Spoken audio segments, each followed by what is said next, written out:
আসসালামু আলাইকুম।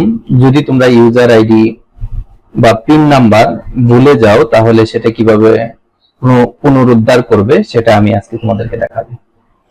Pin number পুনরুদ্ধারটা খুবই গুরুত্বপূর্ণ একটি বিষয়, কারণ তুমি যদি তোমার আবেদনটা আবার আপডেট করতে চাও, তুমি তোমার কলেজ পরিবর্তন করতে চাও, কলেজ পছন্দ ক্রমটা পরিবর্তন করতে চাও, তাহলে তোমাকে অবশ্যই পিন নাম্বার পুনরুদ্ধার করতে হবে।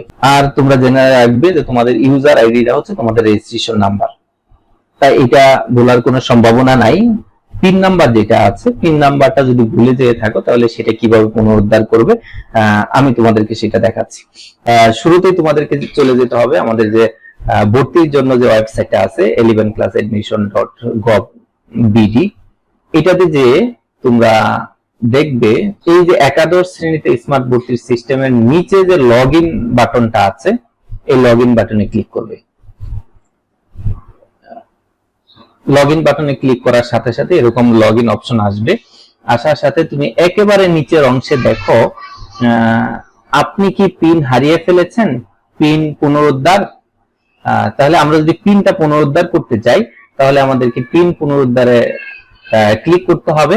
এরপর দেখো পিন পুনরুদ্ধার, এই ফর্মটি ফিল আপ করতে হবে। আমাদের শুরুতে রোল নাম্বার, বোর্ড,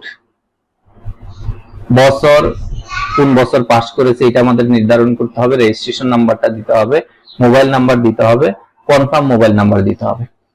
নিচে লাল অক্ষরে কিছু নির্দেশনা দেওয়া আছে, আমাদেরকে অবশ্যই সেটা গুরুত্ব সহকারে পড়তে হবে।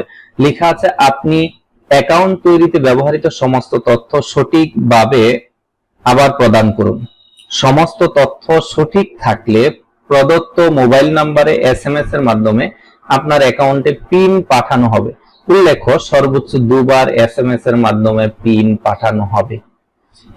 এটাকে গুরুত্বপূর্ণ একটি বিষয় হচ্ছে আমরা যেভাবে আগে আবেদন করেছিলাম ঠিক সেইভাবে সেই তথ্যগুলো আবার হুবহু দিতে হবে এবং 2 বার, সর্বোচ্চ 2 বার পিন SMS এর মাধ্যমে পাঠানো হবে। ঠিক এইটা পরে আমি পড়েছি, এই জায়গাটা একটা টিক দিতে হবে।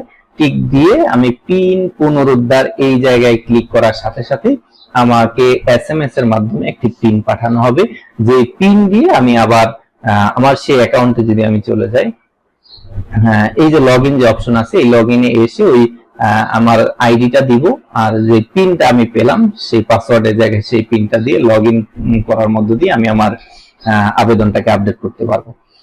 ধন্যবাদ সবাইকে আমার এই ভিডিওটি দেখার জন্য। তোমাদের ভর্তি সম্পর্কে যে কোনো তথ্যের জন্য আমার এই চ্যানেলের সাথে থাকবে, আমি তোমাদের আপডেটগুলো জানানোর চেষ্টা করব।